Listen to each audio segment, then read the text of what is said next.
A MAGA Republican congressman just went on the Fox propaganda network to publicly tell Donald Trump exactly what he wants to hear, which just so happens to be the worst piece of political advice Trump could possibly hear, even as a major security blanket has just been ripped away from MAGA thanks to devastating new polling. But before we unpack all of that, if you end up liking this video and you want to support the channel, please be sure to hit the like, subscribe, and alert bells before you go. All right, friends, this is, again, devastating news for the MAGA movement and for Donald Trump. But despite that, Republicans, they're too afraid of Donald Trump and their own rabid Trump-supporting base to tell Donald Trump what he needs to hear rather than what he wants to hear. So this is MAGA Republican Congressman Byron Donalds of Florida going on Fox News and telling Donald Trump the worst possible thing he could hear at the moment.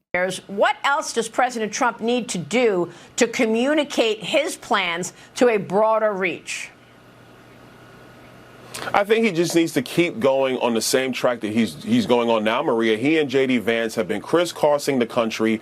They have really stepped up their game, doing media, doing podcast interviews, finding every possible way to communicate with the American people. The problem for MAGA, I guess this is good news for America because it increases the likelihood that Trump will lose the election, is that the more Donald Trump and J.D. Vance communicate with the American people, the more Americans tend not to like it. And the reason I say that is one of the final security blankets that MAGA has been clinging to for the past several weeks, which is Nate Silver. He's the popular, probably the most famous electoral forecaster, the founder of 538, even though he's no longer affiliated with them. He runs his own forecasting site now called the Silver Bulletin. And his bulletin, compared to other aggregating websites, had Donald Trump more likely to win the 2024 election. But that's changed. So Harris overtakes Trump in Nate Silver's election forecast thanks to momentum in state polls. Nate Silver talks about this early schedule with today's update, another day with more good than bad for Harris in state polls. In fact, the streams have crossed for the third time in the campaign, though that's the sort of thing that happens a lot when you near 50-50.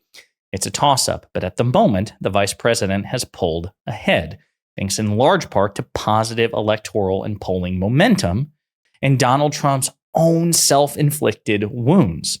So again, this idea of stay on the right track, you're already on the right track, Donald, just keep going, is if you want Trump to win, the worst piece of advice you can give him. Of course, it's also exactly what he wants to hear because he's a malignant narcissist who thinks he's perfect, and you all have encouraged those terrible behaviors. So now you're stuck between a rock and a hard place, and Donald Trump will almost certainly double down. He's also probably going to be really upset about this Silver Bulletin update because he was recently praising the Silver Bulletin. If I didn't win the debate, even though most polls said I did with ease, which isn't true, then how come Nate Silver's election forecast prediction now has me consistently up over Comrade Kamala Harris by 61% versus her tiny 38.7%? Remember, if you didn't hear I win the debate, it's all fake news.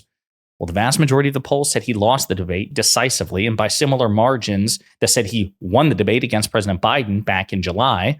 But he's diluted at this point. And the very same thing he's citing, Nate Silver Bulletin, now has the vice president ahead of him. She is more likely at the moment to win the presidency, according to Nate Silver.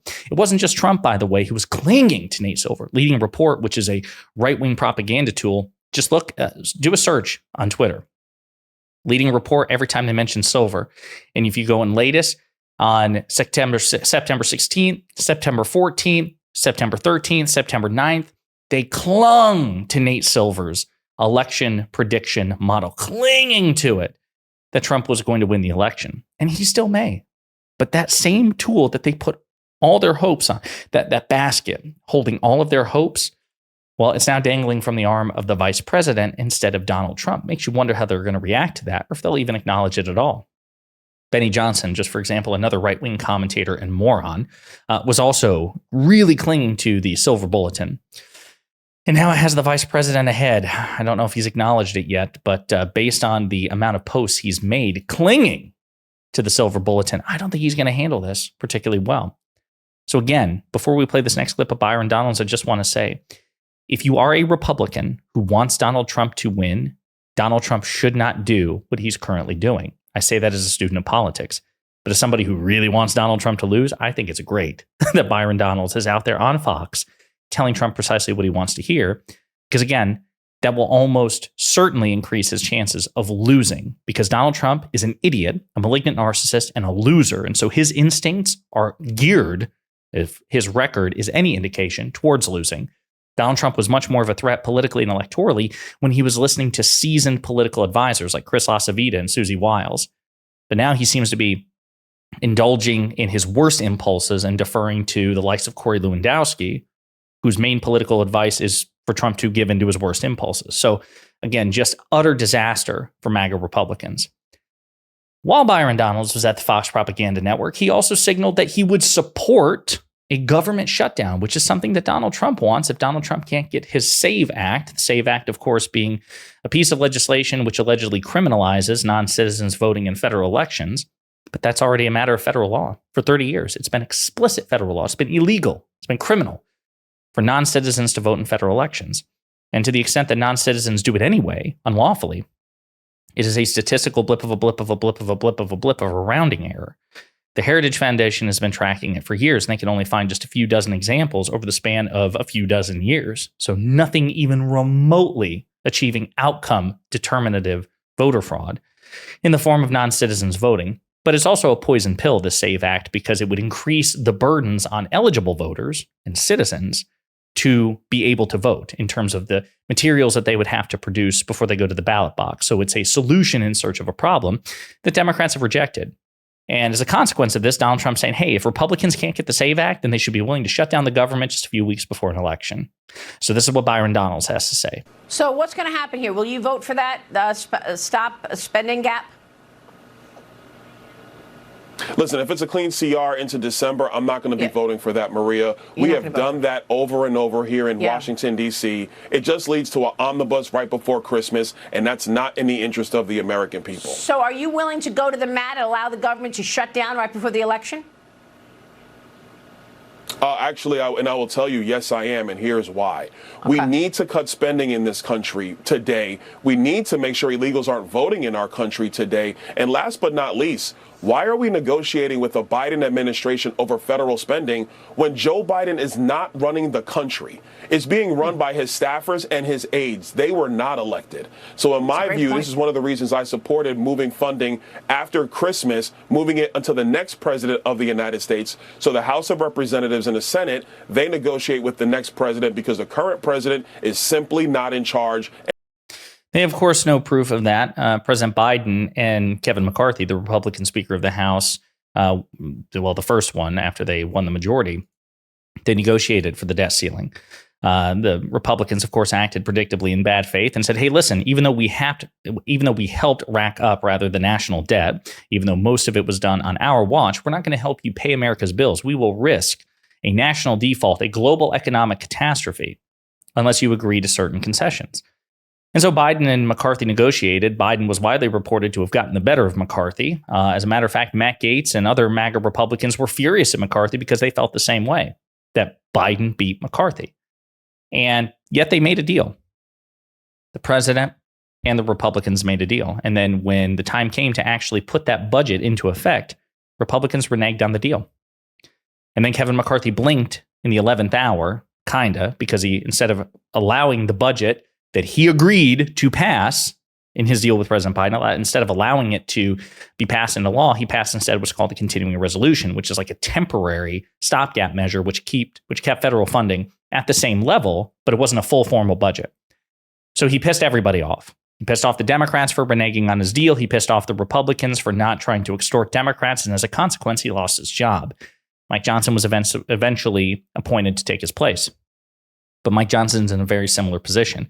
He has an unruly, dysfunctional caucus who has no real interest in responsible governance, which is what you see from Byron Donalds there. It's just all about messaging wars and screwing Democrats and owning the libs. Undocumented migrants already do not vote in this country. It's already illegal to do so. In terms of the federal spending, well, you all added $8 trillion in a 4-year term. You all actually spent more than President Biden and the Democrats. And again, you agreed to keep federal funding exactly where it is. So those are 3 very good reasons why you should just shut up and do what you're told. MAGA Republicans, unfortunately, they don't. And they reneged on their deal. And so he's willing to tank the entire government in terms of funding, shut it down, and not only just tank the government, but also the election. This is what Republican Senate Minority Leader Mitch McConnell had to say about Trump and Byron Donalds and Marjorie Taylor Greene's great idea for a government shutdown. My only observation about this whole discussion is the one thing you cannot have is a government shutdown. It would be politically beyond stupid for us to do that right before the election, because certainly we'd get the blame. And that he's right. They probably would. And that's really all McConnell cares about. McConnell is a creature of politics. That's the only thing he cares about. And he's right to fear it, because recent polling indicates that favorability for Democratic lawmakers, both in Congress and the Senate, much higher than their Republican counterparts. So people are already fed up with the Republican Party because they recognize that the Republicans have sucked at governing and have failed in their responsibility to help the Democrats govern. And so this could be disastrous for them if they charge ahead with what Donald Trump, Byron Donalds, Marjorie Taylor Greene, and the far right flank of the Republican Party wants to do. So anyway, really stupid, I think, on a broad strategic level for Byron Donalds. But tactically, when you're an authoritarian cult of personality and the only currency there is to, have the favorability of the cult leader, I understand why in the short term he said what he said. But they all helped create the situation, so I have no sympathy for them. And we should make fun of them as much as possible. In the meantime, let me know what you think in the comments.